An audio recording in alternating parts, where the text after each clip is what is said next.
Okay, so before we jump into the review, I just want to point out that at the moment in October, they are doing this bike for around £750. It should be about 900, so there's a fair old discount off of it currently, and there's a link in the description below should you want it. The nearest competition bike that I can see that's similar to this is around the £1,500 mark, so it really is a good bargain. Now, I started this video about 2 weeks ago, and I had one issue with the bike, and that was to do with the restriction on the power. I've now managed to resolve that, so the video is a little bit bitty. It will show you part of it when I first started looking at it, and then another part where I've managed to reset the computer so that there is no speed limit restriction on the assisted motor.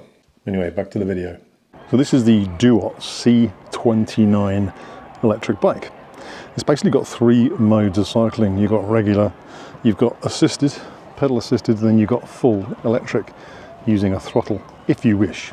You don't have to have the throttle connected. It's incredibly easy to connect or disconnect depending upon the legalities in your country.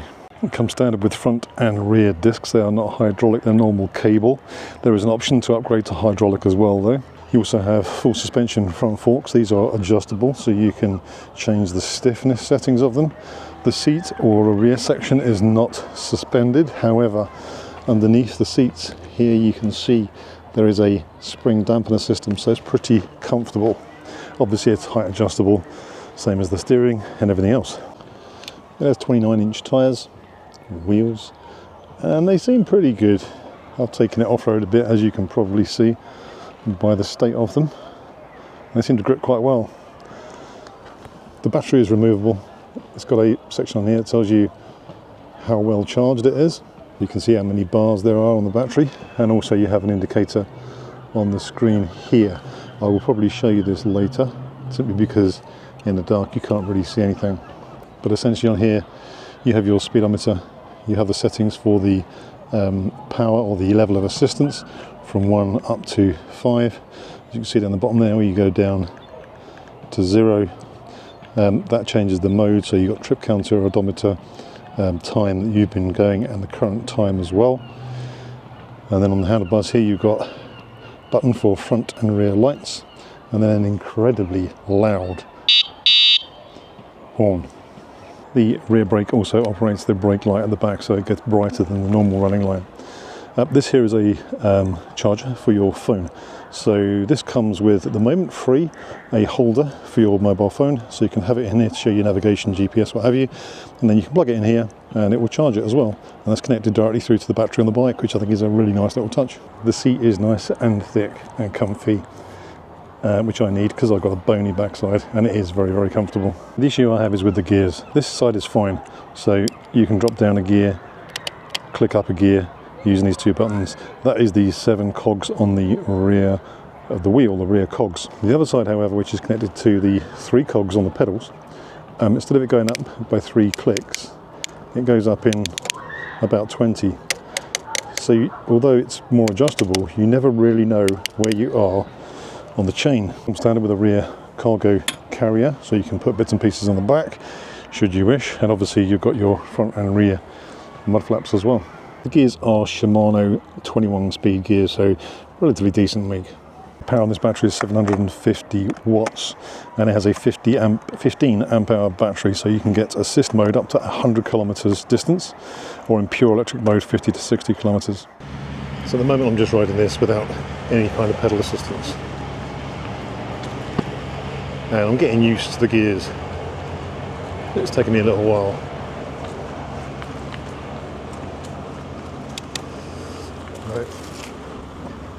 But yeah, starting to get in the flow now. So I'll say I'm using it without any kind of assistance or assist. I'm on the 2nd cog on the front, gear 5 on the rear, up to 6. According to the speedo, about 11 miles an hour. Not going too fast, there's lots of people with dogs around.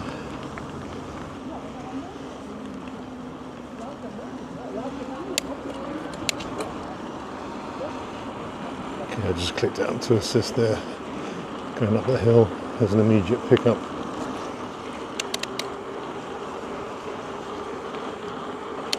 Makes a big difference.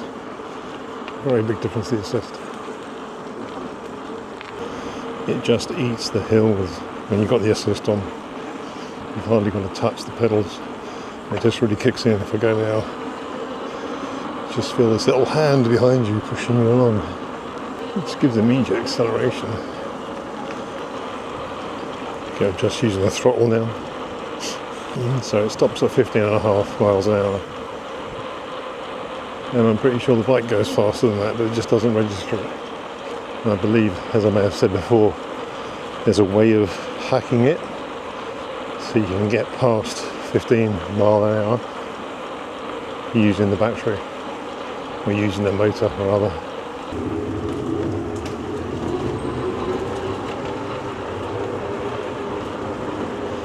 Yes, that boost takes you up to 15 and then suddenly stops, which is a shame.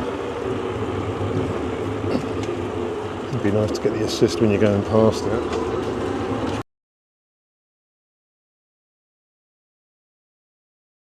Okay, a little addendum to this video. To change the speed limiter on here, I've been told to completely reset the computer. And as you can see on here, it's completely zero, the mileometer and everything else as well. So if we then go into the settings and I go through to P08, as you can see there, probably it's set at 25 miles per hour, and I've been told to set it to 67, I think it was. Okay, let's see if that works. Right, so I'm going to put the assist on to maximum.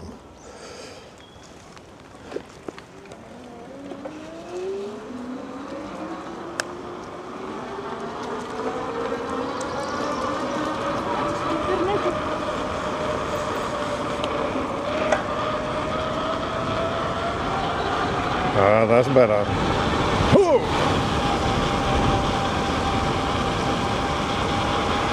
Can't really go much faster down here because of the speed ramps. Oh!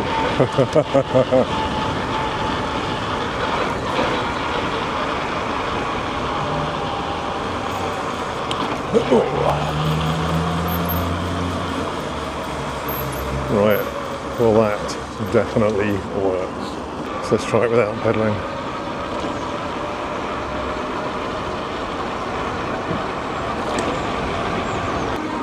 Okay, slightly uphill here.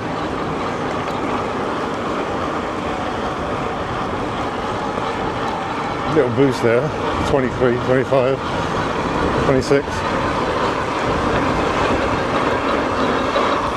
Hit 30.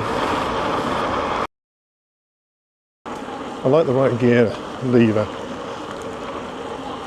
It clicks between the 7 gears. That works really, really well. I'm starting to get used to the left-hand one now. Once you're riding it, it's fine. It's a new bike to me, so it's just getting used to it.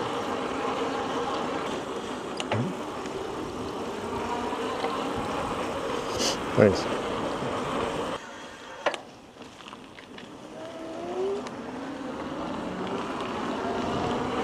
That's quite nice. I'm in top gear now, pulling out of a junction up a hill, and it just goes straight up. Didn't even have to stand up on the seat to get the power. That's really nice. Yeah, it's weird. The assist hit is kicking in, and then you hit a hill and you're already doing 15, and suddenly it just slows right down. So the assist backs off at 15 miles an hour. There's no way I'm doing 15 miles an hour. Downhill, flat out, 21st gear.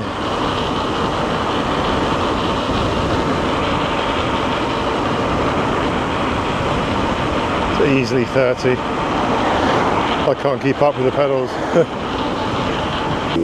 Yeah. I know when I'm doing more than the 15, because you just feel the cogs. You can feel the actual gears until you drop down to 15. That's when the battery kicks in. So I've definitely got to find a way to unlock it, because this thing would be a rocket if I could just unlock that limit. Not that I would, because it's a legal requirement to be limited to 15 miles per hour in the UK on an e-bike. So I would never do that, of course. So what are my thoughts on the DuottC29 E Bike? Let's start with the negatives. So first off, the problem I had was the fact that you could not get the motor to assist you at over 16 miles an hour. Now, do check the legalities in your country because it is different in different countries.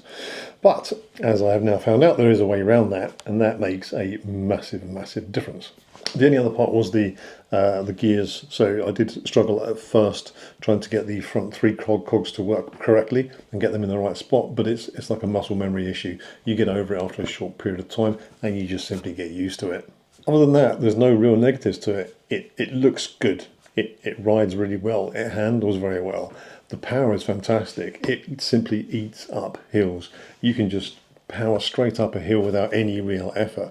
And the fact that you can adjust that assistance level so you can still get some actual exercise while you're riding the bike is great, but sometimes you might just need a little bit of a help. I've got really dodgy knees, and going up a hill, it's not the muscles that cause the problem, it's my knees that really, really hurt. So having the ability to be able to control and give yourself a little bit of an assistance really makes a big difference. Overall, I think this is a really good bike. It looks good, it's a good price, it works really, really well. It's got some great features on it as well. So if you do want to buy it, there's a link in the description below. If you get it this month, there's a really, really good discount on it as well. Anyway, as always, I hope you enjoyed the video. And if you did, hit a thumbs up. And if you're not subscribed, hit the subscribe button. And I will see you all on the next one.